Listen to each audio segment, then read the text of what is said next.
al sector estudiantil de la Facultad de Derecho. A continuación, les mostraré uno de los tipos de contratos que acapara el ordenamiento jurídico español. Estos son los participantes. La obligación de custodia es la esencia de un contrato típico, el de depósito, que es definido en el artículo 1758 del Código Civil. Se constituye el depósito desde que uno recibe la cosa ajena con la obligación de guardarla y de restituirla. En forma más precisa, puede ser definido como aquel por el que una parte, depositante, entrega a la otra, depositario, una cosa mueble, que se obliga a custodiarla y a restituírsela cuando le sea reclamada. Los sujetos del depósito. La capacidad de las partes contratantes. Se entiende que es suficiente para la constitución del contrato de depósito la capacidad general de contratar, no siendo necesario que el depositante sea propietario del bien depositado.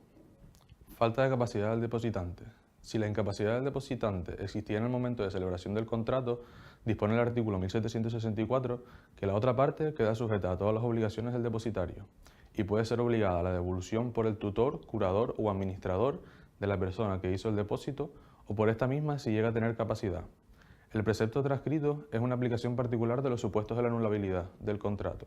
Puede darse el caso de que el depositante pierda, después de hacer el depósito, su capacidad para contratar, dependiendo la validez y eficacia del contrato exclusivamente por la falta de capacidad del depositante para recibir la devolución o exigir la restitución. Falta de capacidad del depositario. El artículo 1765 contempla la falta de capacidad en el momento de la constitución del depósito. En tal caso, siendo válido el contrato, si bien susceptible de anulación, el depositante tiene frente al depositario la facultad de ejercitar la acción para reivindicar la cosa depositada mientras exista en poder del depositario. Sin embargo, no se trata de una acción reivindicatoria, sino de una mera acción de restitución. En caso de que tal restitución no fuere posible por haber salido la cosa del patrimonio del depositario, el depositante solo puede solicitar el abono de la cantidad en que se hubiera enriquecido el depositario con la cosa o con el precio. La pluralidad de los sujetos. El supuesto se encuentra regulado en el artículo 1772, el cual dispone que, cuando sean dos o más los depositantes, si no fueren solidarios y la cosa emitiera división, no podrá pedir cada uno de aquellos más que su parte. Por tanto, se produce una equiparación entre la indivisibilidad y la solidaridad, de tal manera que son posibles los supuestos de depósito indivisible mancomunado, y el depositante no puede pedir más que su parte. Obligaciones del depositario y depositante. El depositario. La obligación de guarda. El Código Civil impone al depositario las obligaciones de guardar y restitución de la cosa recibida, en concepto de depósito, según el artículo 1756. Además, la obligación de guardar el depósito implica para él la obligación de no servirse ni usar de la cosa depositada. La obligación de restitución. Al depositario le incumbe la obligación de restituir la cosa depositada, artículo 1758 y 1766. Sin que a tales efectos pueda exigir el depositante la prueba de ser propietario de la cosa depositada.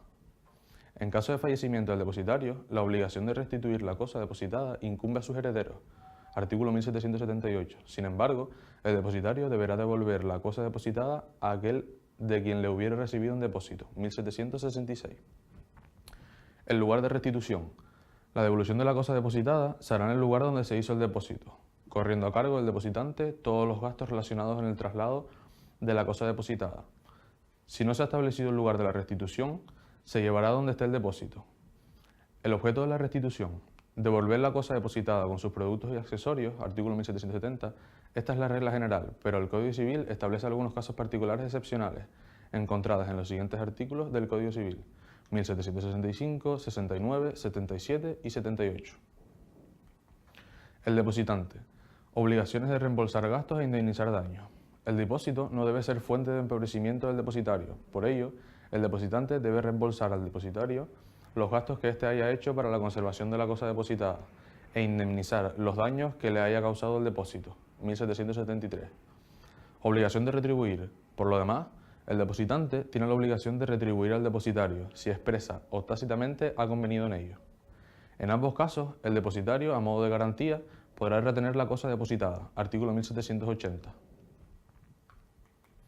Clase de depósito. Judicial. En el depósito judicial o secuestro, el depositante pasa a ser el propio órgano judicial que lo acuerda en cuanto a que, sin su permiso expreso, no puede el depositario servirse de la cosa depositada. Extrajudicial. Voluntario y necesario. El depósito extrajudicial se divide en voluntario y necesario, artículo 1762. El depósito voluntario, según el Código Civil, Artículos 1763 al 80 es aquel en que se hace la entrega por la voluntad del depositante. Añade. Allá en el Código Civil, si una persona capaz de contratar acepta el depósito hecho por otra incapaz, queda sujeta a todas las obligaciones del depositario y puede ser obligada a la devolución por el tutor, curador o administrador de la persona que hizo el depósito. Y si el depósito ha sido hecho por una persona capaz en otra que no lo es, solo tendrá el depositante acción para reivindicar la cosa depositada mientras exista en poder del depositario, o a que éste le abone la cantidad en que se hubiese enriquecido con la cosa o con el precio. En los artículos 1781 a 1783 se establece la regulación para los depósitos necesarios. Con carácter general, el artículo 1781 establece los depósitos con alcance general para los supuestos en que el depósito es necesario. Cuando se hace un cumplimiento de obligación legal o cuando tiene lugar con ocasión de alguna calamidad, en el artículo 1783 del Código Civil trata de manera específica los depósitos de los hoteleros en relación con los efectos introducidos en sus establecimientos por los viajeros. Gratuito u oneroso.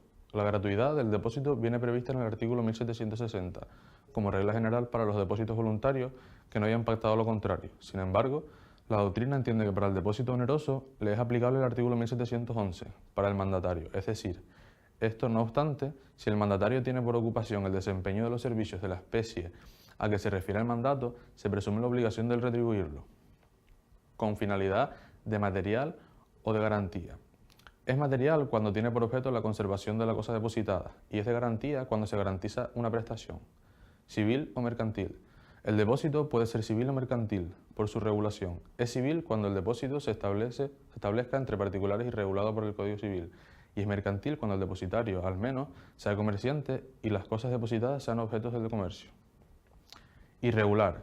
La doctrina llama depósito irregular al depósito cuya característica diferenciadora consiste básicamente en que la cosa depositada es una cosa fungible y en consecuencia el depositario adquiere la propiedad de la cosa depositada desde la constitución del depósito, la puede usar y se le obliga a devolver otro tanto de la misma especie y calidad. El secuestro. El depósito está constituido judicialmente, artículo 1759. Es objeto de consideraciones por el artículo 1785, al establecer que el depósito judicial o secuestro tiene lugar cuando se decreta el embargo o el aseguramiento de bienes litigiosos. El depositante pasa a ser el órgano judicial. El secuestro podrá recaer sobre bienes inmuebles o muebles, artículo 1786, y este no puede quedar libre hasta que termine la controversia que motivó el depósito judicial, artículo 1785. Para el resto de los casos del Código Civil se remite a la Ley de Enjuiciamiento Civil. Aquí les dejamos una serie de referencias bibliográficas que pueden consultar para ampliar el tema. Muchísimas gracias.